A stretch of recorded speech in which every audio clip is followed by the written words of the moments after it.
Shalom, selamat pagi. Perkenalkan, nama saya Dewi Tudingkalang dari kelas A Prodi Pendidikan Agama Kristen. Pada kesempatan ini saya akan menjelaskan materi mengenai motivasi. Kita semua mengetahui arti penting motivasi dalam proses belajar. Dalam belajar sangat diperlukan motivasi. Hasil belajar akan menjadi optimal jika ada motivasi.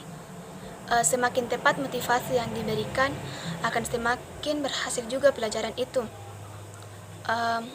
Pengertian motivasi. Motivasi adalah suatu kekuatan atau daya dorong yang menggerakkan sekaligus mengarahkan kehendak dan perilaku seseorang dan segala kekuatannya untuk mencapai tujuan yang diinginkannya, yang muncul dari keinginan memenuhi kebutuhannya. Terciptanya motivasi merupakan hasil dari proses interaksi kondisi internal dalam diri seseorang, kebutuhan-kebutuhan individu yang meminta untuk dipenuhi. Tujuan internal yang menjadi sebab seseorang melaksanakan suatu tindakan. Dalam konteks ini, motivasi menjadi dasar yang kuat bagi segala daya upaya yang berjalan secara konsisten untuk mencapai suatu tujuan. Adapun motivasi dan harapan, yang pertama, hierarki kebutuhan Maslow. Kebutuhan fisiologis meliputi kebutuhan sandang, pangan, dan papan. Kemudian kebutuhan keamanan dan keselamatan meliputi keamanan dan kemerdekaan dari ancaman atau lingkungan yang mengancam. Kemudian kebutuhan rasa memiliki, sosial dan kasih sayang yang meliputi persahabatan berkelompok, interaksi dan kasih sayang. Kemudian kebutuhan akan penghargaan meliputi harga diri dan penghargaan dari pihak lain, memaksimumkan kemampuan pihak lain. Kemudian kebutuhan aktualisasi diri meliputi keahlian dan potensi, memenuhi diri melalui memaksimumkan kemampuan.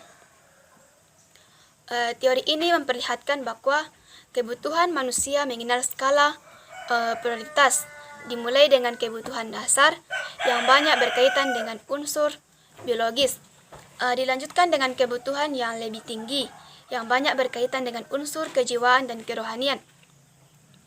Yang kedua, harapan sebagai dasar utama motivasi. Pertama, ada kebutuhan yang ingin dipuaskan.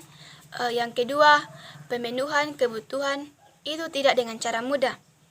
Yang ketiga, ada harapan bahwa pemuasan kebutuhan itu dapat dipenuhi apabila mau berjuang mewujudkannya. Usaha yang dapat menyebabkan seseorang tertentu melakukan sesuatu karena ingin mencapai tujuan yang dikehendaki atau mendapat kepuasan dengan perbuatannya. Dalam pendidikan, motivasi dibagi menjadi dua jenis. Motivasi yang ada pada diri seseorang. Pertama, motivasi ekstrinsik, dan yang kedua, motivasi intrinsik. Motivasi ekstrinsik merupakan dorongan yang datangnya dari luar. Motivasi ini didapat dari luar dirinya, seperti dari orang tua, dari guru, atau dari siapapun dan apapun yang biasa membuatnya bergerak. Kemudian motivasi intrinsik merupakan dorongan atau keinginan yang tidak perlu disertai berangsang dari luar. Keinginan atau dorongan untuk melakukan sesuatu muncul karena dari dirinya sendiri, seperti seseorang karena ingin tahu atau penasaran mempelajari teknik tertentu hingga mendalami apapun caranya. Selain jenis-jenis motivasi, ada juga faktor-faktor yang mempengaruhi motivasi yang ada pada setiap individu. Tentu keadaan motivasi setiap individu akan berbeda-beda. Pertama, faktor pemuas atau disebut juga dengan satisfier merupakan faktor yang berasal dari dalam diri sendiri. Oleh karena itu, faktor pemuas juga biasa disebut intrinsic motivation. Adanya faktor pemuas akan mendorong setiap individu untuk selalu mendapatkan prestasi-prestasi tersebut. Tentu mampu memberikan rasa puas tersendiri. Yang kedua, faktor pemelihara berasal dari luar individu, sehingga dapat disebut sebagai extrinsic motivation. Extrinsic motivasi dipengaruhi oleh individu lain ataupun hal lain yang di luar individu tersebut. Adapun bentuk-bentuk motivasi, pertama manipulasi dan motivasi. Keduanya dapat menggerakkan seseorang.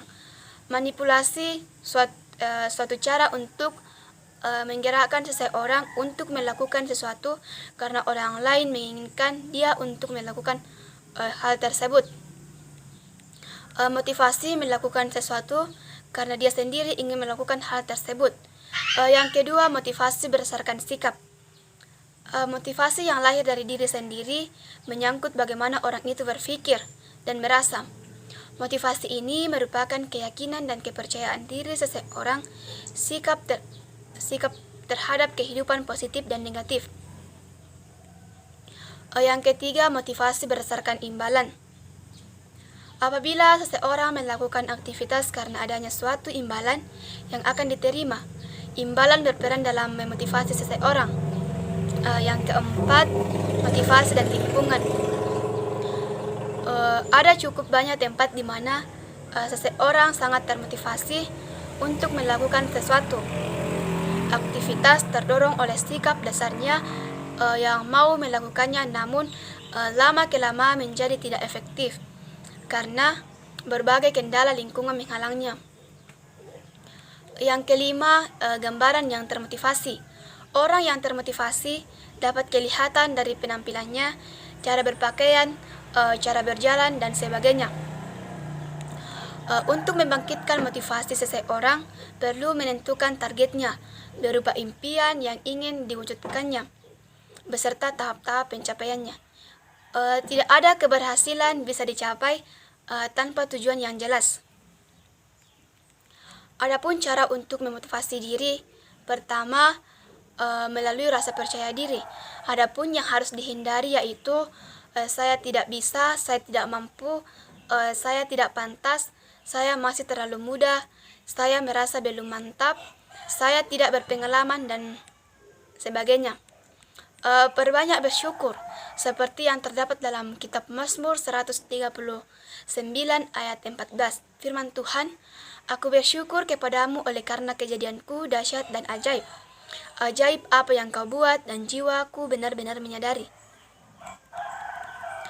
Yang kedua, dengan menentukan sasaran.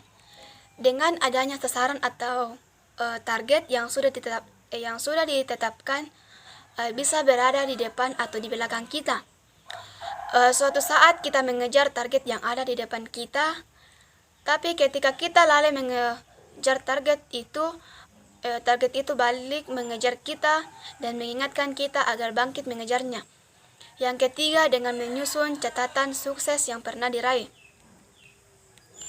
Dengan mengingat-ingat sukses masa lalu, tidak dimaksudkan agar terlena dengan keberhasilan masa lalu, melainkan mau menimba kekuatan tersembunyi dari sana untuk meyakini bahwa di masa depan pun sukses dapat diraih. Adapun hambatan tumbuhnya motivasi, pertama, kurang percaya diri. Rasa percaya diri dapat hilang karena pengaruh perkataan orang lain, kondisi yang dialami semasa kanak-kanak, orang tua yang melarang, dan sebagainya. Yang kedua, kecemasan berlebihan. Kecemasan adalah perasaan yang menghinggapi seseorang manakala ia terbayang apa yang bakal menimpa dirinya bila gagal. Rasa takut kehilangan pekerjaan jika mereka melakukan kesalahan dan sebagainya. Ada sebuah kunci perubahan. Bila Anda ingin mengubah sesuatu perilaku, Anda harus mengubah cara berpikir. Seperti pepatah mengatakan, segemuk-gemuk ikan pasti ada tulangnya. Sekurus-kurus ikan pasti ada dagingnya. Sebaik-baik orang pasti ada buruknya. Seburuk-buruk orang pasti ada baiknya. Sekian dan terima kasih.